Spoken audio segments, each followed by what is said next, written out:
नमस्कार, मैं हूँ रत्नेश बर्नवाल और आप लोग मेरी जन्म करते हैं, कलाकारी करते हैं, लोग हंसाते हैं, हंसते हैं।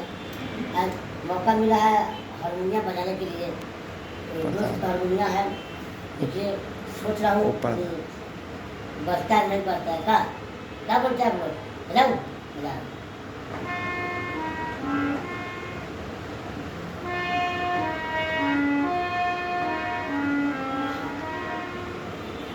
परदेसी परदेसी जाना नहीं,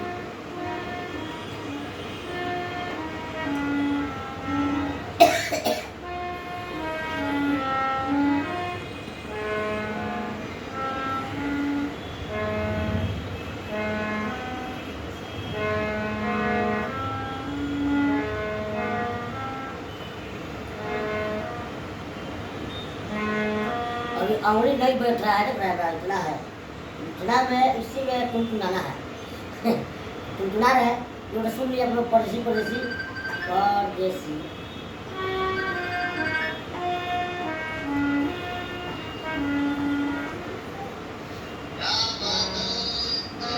नाम लिया भैया यहाँ से नहीं होगा, बहुत कोशिश करते हैं, लेकिन ट्राई किए हैं आगे चल जाने के लिए इसको और आगे अच्छा बजाएंगे।